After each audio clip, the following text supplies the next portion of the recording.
The other day you said, do you want to be right or do you want to be profitable? What does that mean? Why'd you say it? I meet a lot of people that want to be right.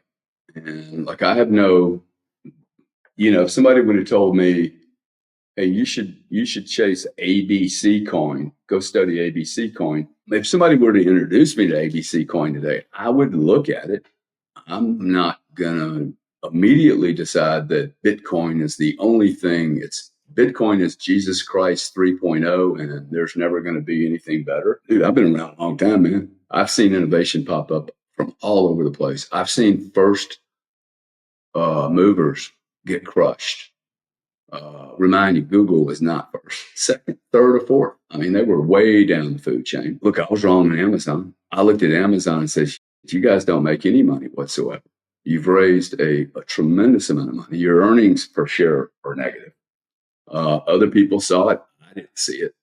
Now it's one of the greatest performing stocks in the world. Does that mean it's always going to be I don't think it's necessarily going to be the best performing stock forever and ever. I think in this type of a change that's going on the planet, I mean, if we really think about the amount of change that's occurring, why would you get locked in any position?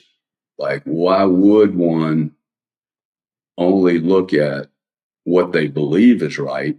For instance, my sister, 75 years old, she has been in Philip Morris for, 10 years.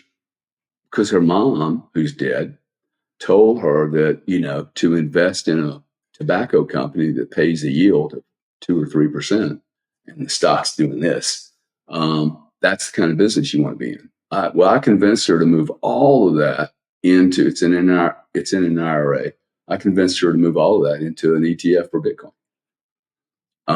It took a little while, okay, and for her to get there. But for her viewpoint was, hey, look, tobacco companies are good, paying a yield is good. But when you show her the data, if you just look at the numbers are, this is a horrible investment relative to my other options. So look, I've made a lot of mistakes. The more you get up at bat, the more you're going to swing, strike out, foul, hit a line drive, get thrown out. I mean, it's just, let's remember, Babe Ruth was the greatest. Everybody remembers Babe Ruth as the greatest home run hitter of all time. He was a drunk.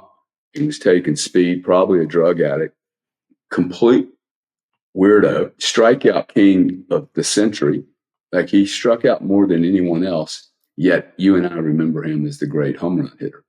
So that's my way of saying you are going to make mistakes. I made so many mistakes. I lost a humongous amount of money one year. Couldn't get out of my position. And the moment I acknowledged that I was wrong was the moment I could unwind the position and get in place to actually correct my trajectory. Otherwise, until I admit, hey, I'm wrong, I want to be wealthy, successful, and free. I don't want to be right. Being right's overpriced, man. I was with a partner that had to be right on every decision. And the truth is, she was not right on many of those decisions. And it creates problems. If you cannot look at what you don't know, and you can't look at when you make a mistake, it becomes extremely painful. Cutting your losses is an art. Okay. Like, to be able to cut your losses, to have an ego that allows you to look at a position and go, hey, this is wrong. I made a mistake, is one of the healthiest things I look for. In fact, I'll tell you something, and we'll end here. I have never, ever invested or had a second phone call with someone that told me they'd never made a mistake.